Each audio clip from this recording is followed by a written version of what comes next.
सिद्धांत।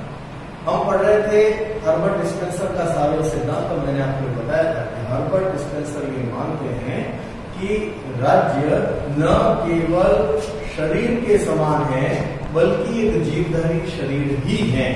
और ये बताते हुए उन्होंने जीवधारी शरीर और राज्य के बीच में समानताएं बताई थी। रचना, जन्म, विकास, बहुत से बिंदु थे जो हम इसके पूर्व के अंक में पढ़ चुके हैं। साथ ही चूंकि मैंने आपको बताया कि हर्बर्ट स्पेंसर एक व्यक्तिवादी विचारक थे, तो अपने व्यक्तिवाद को पुष्ट करने के लिए समानताओं के साथ साथ उन्होंने दो असमानताएं भी बताई जो कि जीवधारी और राज्य के बीच में होती है। एक तो चेतना का केंद्र अलग अलग स्थानों पर होता है, राज्य में वह व्यक्तियों में भी होता है जबकि मानव शरीर में केवल मस्तिष्क में ही होता है। तो इस तरह से उन्होंने अंतर भी बताए थे। साथ ही आज हमारे पढ़ने का विषय ये है कि जो ये सावेल सिद्धांत है, राज्य का आंगिक सिद्धांत है, इसका मूल्यांकन कैसे करें। क्या ये बिल्कुल ठीक है या इसमें कुछ दोष है, कुछ कमियां हैं। तो दोनों ही चीजें हमारे पढ़ने का विषय रहेगी। आलोचना के बिंदु भी रहेंगे और महत्व के बिंदु भी रहेंगे। पहले हम पढ़ेंगे आलोचना के बिंदु। जब हम सावेल सिद्धांत की आलोचना को देखते हैं तो आलोचक ये कहते हैं कि जैसी समानता सावेल सिद्धांत के प्रतिपादक बताते हैं वैसी पूर्ण समानता जीवधारी और राज्य में नहीं होती है। बहुत से अंतर जीवधारी और राज्य के बीच में हमें दिखाई देते हैं। जैसा मैंने अभी आपको बताया कि शरीर से पृथक अंगों का कोई अस्तित्व नहीं होता, वो निर्जीव हो जाते हैं, जबकि राज्य से पृथक अंगों का राज्य से पृथक व्यक्तियों का अस्तित्व होता है। तो यदि हम व्यक्ति को शरीर के अंग के समान माने और ये कहे कि समानता पूर्ण है तो समानता है नहीं। हालांकि स्पेंसर ने स्वयं ने स्वीकार किया है कि अन्योन्याश्रितता की मात्रा में अंतर होता है। तो ये जो निर्भरता है जो शरीर की अंगों पर है और अंगों की शरीर पर है, वो निर्भरता राज्य और व्यक्तियों की और व्यक्ति और राज्यों की आपस में नहीं होती। ऐसी पूर्ण समानता उनके बीच में नहीं होती और शरीर से पृथक अंगों का अस्तित्व हो ही नहीं सकता। आप शरीर से पृथक करोगे, अंग निर्जीव हो जाएंगे, किंतु राज्य से पृथक व्यक्ति का अस्तित्व रहता है। व्यक्ति अपना व्यक्तित्व रख सकता है। तो इसमें वो पूर्ण समानता, जैसी समानता सावेल सिद्धांत वाले कहते हैं वैसी समानता संभव नहीं है। एक आलोचना का बिंदु ये है कि शरीर में अंगों का स्थान पूर्व निर्धारित है। आंखें जहां होनी है वहीं होगी, हाथ जहां होने हैं वहीं होंगे, पांव जहां होने हैं वहीं होंगे, पहले से निर्धारित है। किंतु राज्य में व्यक्तियों का स्थान पूर्व निर्धारित नहीं है। अपनी योग्यता के आधार पर, अपनी क्षमता के आधार पर व्यक्ति राज्य में पद प्राप्त करते हैं, स्थान प्राप्त करते हैं और उसके आधार पर उनका स्थान निर्धारित होता है। तो ये भी एक अंतर है। शरीर और अंगों की जो हम तुलना करते हैं राज्य और व्यक्तियों से, उस तुलना में अंतर है कि जहां अंगों का स्थान पूर्व निर्धारित है वहां व्यक्तियों का राज्य में स्थान पूर्व निर्धारित नहीं है। एक अंतर जन्म, विकास और मृत्यु के नियमों का है कि दोनों में भिन्न भिन्न है। व्यक्ति का जन्म दो शरीरों के मिलने से, दो व्यक्तियों के मिलने से होता है, संसर्ग से होता है, वैसा राज्य का जन्म नहीं होता। राज्य के जन्म के लिए दो राज्यों का मिलना आवश्यक नहीं है। जब हम विकास की बात करते हैं तो व्यक्ति का विकास स्वतः होता है, प्राकृतिक रूप से होता है और उसमें व्यक्ति का ज्यादा विशेष हाथ नहीं होता। वो चाहे कि मैं बड़ा नहीं हूं, मेरी उम्र नहीं बढ़े, तो भी उसकी उम्र बढ़ेगी और उसका विकास होगा।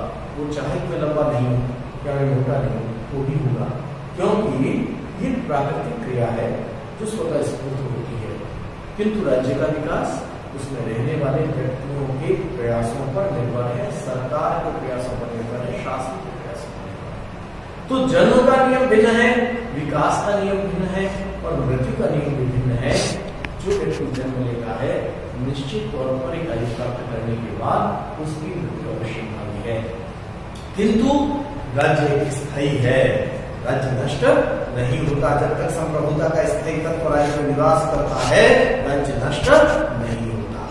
तो ये भी जन्म, विकास और मृत्यु के नियम राज्य और जीवधारी के भिन्न भिन्न है, जबकि सावेर सिद्धांत वाले समानता की बात करते हैं, इसलिए भी आलोचना होती है।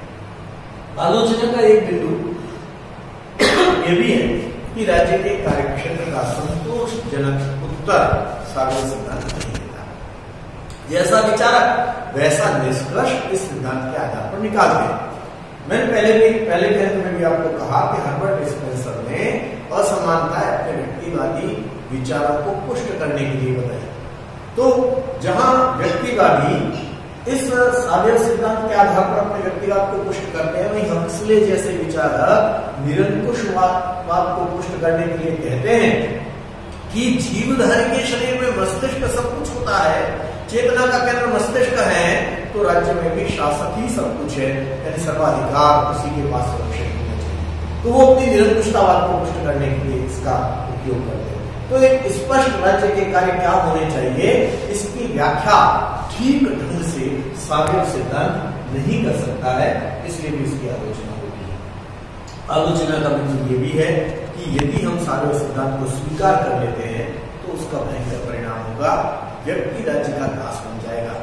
क्योंकि शासक को ये कहेंगे कि शरीर से पृथक अंगों का अस्तित्व नहीं है और शरीर का कार्य, अंगों का कार्य शरीर को पुष्ट बनाना, विकसित बनाने के लिए है, उसके सहयोग के लिए है। तो एक तरह से व्यक्ति राज्य का दास बन जाएगा, व्यक्ति का व्यक्तित्व राज्य के व्यक्तित्व में समाहित हो जाएगा, तो इसके बहुत भयंकर परिणाम होंगे। इसलिए भी आलोचक इसकी आलोचना करते हैं। स्पेंसर ने जिस व्यक्तिवाद की पुष्टि के लिए इस सिद्धांत का समर्थन किया वो भी त्रुटिपूर्ण है, क्योंकि ये सिद्धांत तो निरंकुशतावाद को बढ़ाने वाला है। क्योंकि जब अंग के समान हम व्यक्ति को मानेंगे तो उसकी तो पूरी निर्भरता राज्य के ऊपर हो जाएगी। तो इस आधार पर भी आलोचक आलोचना करते हैं। देखिएगा, आलोचना के बिंदुओं में लॉर्ड एल्टन, जेलिनेक जैसे विद्वान इस आंगिक सिद्धांत की आलोचना करते हैं। और पहली आलोचना का बिंदु समानतापूर्ण नहीं है। मैंने आपको कहा कि मानव शरीर और अंगों का जो संबंध है वही संबंध राज्य और व्यक्तियों का नहीं होता है। उससे प्रत्येक व्यक्ति की अपनी चेतना होती है, अन्योन्याश्रितता की मात्रा में भी अंतर है। व्यक्ति का स्थान पूर्व निर्धारित होता है, पूर्व निर्धारित नहीं होता है व्यक्ति का, जबकि शरीर में अंगों का स्थान पूर्व निर्धारित होता है। इसलिए भी आलोचना होती है। जन्म, विकास और मृत्यु के नियम भिन्न भिन्न है। जेलिनेक इस संदर्भ में कहते हैं विकास, पतन तथा मृत्यु राज्य के जीवन की आवश्यक प्रक्रियाएं नहीं है। यद्यपि प्राणी शरीर के जीवन से इन्हें अलग नहीं किया जा सकता। जिस प्रकार एक वृक्ष अथवा प्राणी शरीर नया जीवन ग्रहण करता है, उसी प्रकार राज्य का प्रादुर्भाव या पुनरुद्धार नहीं होता। तो ये अंतर है। फिर राज्य के कार्यक्षेत्र का संतोषजनक व्याख्या ये नहीं करती है, क्योंकि जैसे जैसे विचारक वैसे वैसे अपने समर्थन में इन तर्कों का उपयोग करते हैं। उसने निरंकुशतावाद को पोषण के लिए और स्पेंसर व्यक्तिवाद के लिए करता है। गेटल कहते हैं सावेर सिद्धांत राज्य की प्रकृति की कोई विश्वसनीय व्याख्या नहीं है और न ही हमारा कुछ पथ प्रदर्शन कर सकती है। फिर सावेर सिद्धांत के भयंकर परिणाम हो सकते हैं, क्योंकि व्यक्ति एक साधन बन जाएगा। और स्पेंसर द्वारा सिद्धांत का त्रुटिपूर्ण उपयोग किया गया है, वो अपने जिस व्यक्तिवाद की पुष्टि के लिए इस सिद्धांत का उपयोग कर रहा है, बारकर उसे सही नहीं मानते। बारकर कहते हैं प्राणी विज्ञान तथा व्यक्तिवाद दो ऐसे अनमेल जुड़े सिद्ध हुए हैं जो गाड़ी को तो विरोधी दिशाओं में खींचते हैं। अब ये तो आलोचना के बिंदु हो गए। जब हम मूल्यांकन कर रहे हैं तो हमें इसके महत्व के बिंदुओं को भी देखना होगा। और एम कैल्चने ने इसे समस्त राजनीतिक दर्शन की आधारशिला माना। उन्होंने कहा कि सावेर सिद्धांत समस्त राजनीतिक जीवन की आधारशिला, दर्शन की आधारशिला है। अब जो विद्वान इसके महत्व बताते हैं वो ये कहते हैं कि इस सिद्धांत के द्वारा जो हम राज्य की उत्पत्ति का ऐतिहासिक और विकासवादी सर्वमान्य सिद्धांत है, उस सिद्धांत का महत्व ये सावेर सिद्धांत प्रतिपादित करता है। बल्कि हम ये कह रहे हैं कि सावेर सिद्धांत ऐतिहासिक और विकासवादी सिद्धांत का आधार तैयार करता है। जब हम ये कहते हैं कि मानव शरीर जीवधारी जैसे जैसे विकास करता है वैसे ही राज्य भी विकास करता है। तो जो ऐतिहासिक और विकासवादी सिद्धांत राज्य की उत्पत्ति का है उसे पुष्ट करने का ये प्रयास करता है, इसलिए इसका महत्व बना हुआ है। दूसरा ये महत्व है कि ये व्यक्ति की सामाजिकता को प्रकट करता है। ये सिद्धांत ये बताता है कि व्यक्तियों का समूह केवल भीड़ नहीं है, उनमें सामाजिक एकता की भावना होती है और उस सामाजिक एकता की भावना के आधार पर ही राज्य का विकास हुआ है और राज्य आगे भी विकास करेगा।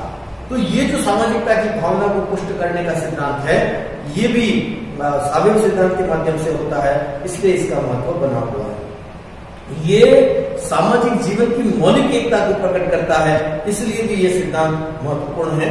और साथ ही इस सिद्धांत का महत्व इसलिए भी है कि ये सिद्धांत इस तथ्य को स्पष्ट करता है कि समाज केवल बिखरे हुए व्यक्तियों का समूह मात्र नहीं है और एक व्यक्ति के कल्याण में सभी व्यक्तियों का कल्याण निहित है, ऐसा ये सिद्धांत मानता है। इसलिए भी इस सिद्धांत को स्वीकार करना चाहिए और इस सिद्धांत का महत्व बना हुआ है, ऐसा गैटल मानता है। अब महत्व के बिंदु हो गए, आलोचना के बिंदु हो गए, कुल मिलाकर के हम क्या कह सकते हैं, हमने पूरा सिद्धांत पढ़ा है, निष्कर्ष क्या निकाले इस सावेव सिद्धांत के संदर्भ में हम अपनी बात क्या कहें। तो हमने जो पढ़ा सावेव सिद्धांत को उसमें दो तरह के विचार हमारे सामने आए। एक तरफ प्लेटो, अरस्तु, हॉब्स, रूसो जैसे विचारकों के विचार थे जो ये मानते हैं कि राज्य एक जीवधारी के समान है और उन्होंने उसके आधार पर तुलना की है। दूसरी धारणा ब्लंटली जैसे विचारक या हर्बर्ट स्पेंसर जैसे विचारकों की है जो ये मानते हैं कि राज्य जीवधारी के समान नहीं अपितु अपने आप में जीवधारी है।